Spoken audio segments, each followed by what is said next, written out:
다음과 같은 협력 미용실 표시가 있는 미용실에서 할인이 가능하고 이 외에 다음과 같은 여러 가지 제도들이 달라지는데요. 안녕하세요, 양스텔라입니다. 오늘도 함께 해주셔서 감사합니다. 오늘은 6월달에 새로 생기거나 바뀌는 정책들 중에서 일상생활에 도움이 되는 정보들만 간추려서 소개해드리겠습니다. 이전에 매월 바뀌는 정책들을 소개해드릴 때에는 과태료가 늘어난다거나 세금을 더 내야 하는 등의 안 좋은 소식이 많았지만 6월달에는 혜택을 받을 수 있는 내용들이 있네요. 먼저 그룹 방탄소년단의 군 입대 시기와 관련해서 관심을 받아온 법안이 작년 11월에 통과돼서 이번 6월부터 적용이 되는데요. BTS같이 세계 무대에서 활약해서 국가 위상을 높이는 데 기여한 우수한 대중문화 예술인들의 활동을 보장하기 위해서 입영 연기 대상에 대중문화 예술 분야 우수자가 추가됩니다. 이전에는 대학생이나 대학원생, 체육 분야 우수자만 입대를 연기할 수 있었는데요. BTS의 세계적인 인기가 병역법에도 영향을 줬네요. 그래서 BTS도 군 입대를 연기하고 활동을 더 오래 할 수 있게 됐습니다. 다음으로 미용실을 20% 할인받을 수 있는 방법이 생겼는데요. 6월 1일부터 국가자격증 시험을 접수하면 원서 접수일 6개월 내에 수험표와 신분증을 제출하면 미용실 요금을 20% 할인받을 수 있습니다. 올해 말까지 시범적으로 운영하고 향후 영화, 의료, 레저 이용요금 할인 같은 복지 환원 서비스를 더 확대할 예정이라고 하는데요. 한국산업인력공단과 대한미용사회중앙회가 협약을 맺어서 전국 천여 개 회원 미용실에서 할인을 받을 수 있게 됐습니다. 다음과 같은 협력 미용실 표시가 있는 미용실에서 할인이 가능하고 접수일 기준으로 7개월 동안 수험표가 유효하기 때문에 20% 할인을 받으면 한 번 시험 접수를 해서 미용실을 5번 이용한다면 다음 한 번은 공짜인 셈이네요. 가격에 따라 다르겠지만 보통 기능사 필기시험 응시료가 14,500원이니까 시험을 안 봐도 이득일 수도 있습니다. 그래도 시험은 꼭 보세요. 다음으로 6월 30일부터는 주류 5개 광고가 전면 금지됩니다. 현재 길거리에 대형 간판은 물론이고 골목골목 술 광고를 쉽게 볼 수 있는데요. 현재 우리나라에서 가장 인기 있는 여자 연예인이 누군지 알 수 있는 광고가 소주 맥주 광고죠. 보건복지부가 6월 30일부터 시행되는 국민건강증진법 시행령 개정안 입법을 예고했는데 여기에 주류 5개 광고를 금지하는 내용을 포함하고 있기 때문입니다. 건전한 음주 환경 조성을 골자로 하고 있는데요. 기존 국민건강증진법에서의 주류 광고 금지 범위는 텔레비전, 라디오 방송에서 아침 7시에서 오후 10시 사이에 광고를 금지하는 것이었는데요. 그 적용 범위가 확대돼서 데이터 방송과 인터넷 멀티미디어 방송도 적용되고 5개 광고물 중 주류 광고 금지 매체도 확대돼서 기존에는 도시철도 역사, 차량, 스크린 도어에만 주류 광고를 금지했다가 5개 광고물 전체로 확대되는 겁니다. 자영업 하시는 분들이 연예인 사진이 들어간 포스터나 입간판을 모두 떼어내야 되는 것으로 알고 영업 손실을 걱정하시는데요. 보건복지부에서 이에 대한 보도자료를 내고 자영업자 사용 소형 간판은 규제 대상이 아니라고 밝혔습니다. 그래도 조금은 타격이 있을 수는 있겠죠. 자영업자분들 안 그래도 힘든데 힘내셨으면 좋겠습니다.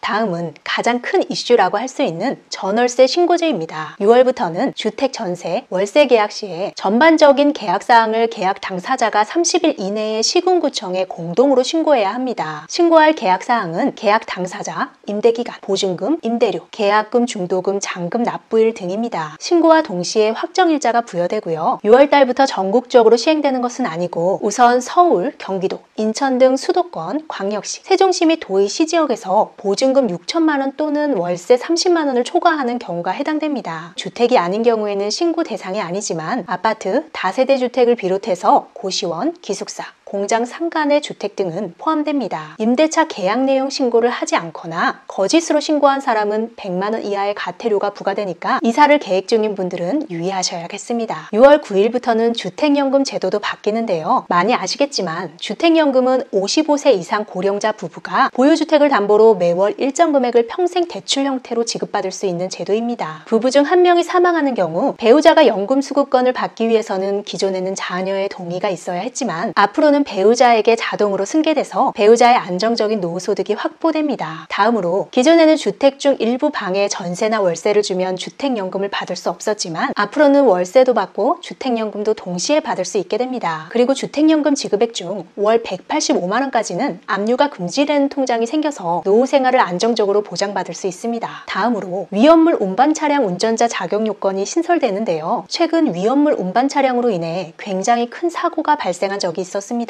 경남 창원과 김해를 잇는 창원 터널에서 유조차가 폭발했습니다. 중부 내륙고속도로 상주터널 안에서 시너를 싣고 가던 화물차에 불이 나는 사고가 났습니다. 그래서 위험물 운반 차량 운전자는 국가기술 자격증을 취득하거나 위험물 안전교육을 수료하지 않고 위험물 운반 차량을 운전하면 1,000만 원 이하의 벌금이 부과됩니다. 해당 국가 자격증은 위험물 기능사, 산업기사, 기능장인데요. 지난 시간에 위험물 기능사가 알아두면 유익한 생활 밀착형 국가기술 자격증에 새롭게 추가됐다고 설명드렸었죠. 이번 법 개정으로 인해 위험물 기능사 자격증이 더 대우를 받게 될 것이 예상됩니다. 이 외에 다음과 같은 여러 가지 제도들이 달라지는데요. 이 중에 몇 개만 더 살펴보면 두 번째, 6월 9일부터 월급을 받지 않지만 사업체 대표의 가족이나 친척이 정규 근로시간의 3분의 1 이상을 근무하면 산재보험 가입이 가능해지고, 다섯 번째, 6월 1일부터는 양도소득세 증가세율이 인상되는데요. 간단히 설명드리면 기존에는 주택가격에 대한 기본 세금이 있었고 1세대 2주택이 되면 추가로 10%를 더 내고 3주택이 되면 추가로 20%를 더 내야 했지만 앞으로는 2주택일 경우 추가 20%, 3주택 이상은 30%의 세금을 중복으로 더 내야 합니다. 그리고 앞으로는 분양권도 주택으로 포함되기 때문에 잘 모르고 있다가 갑자기 2주택자가 돼서 세금이 확 늘어나는 일이 생기지 않도록 주의하셔야겠습니다. 6월 바뀌는 정책 미리 알아두셨다가 도움이 되는 내용은 혜택 받으시고 주의해야 할 사항들은 조심하시기 바랍니다. 끝까지 시청해주셔서 감사합니다. 영상이 유익했다면 주변 분들에게 공유해주시고 다음 영상에서 우리 또 만나요. 오늘도 행복하세요.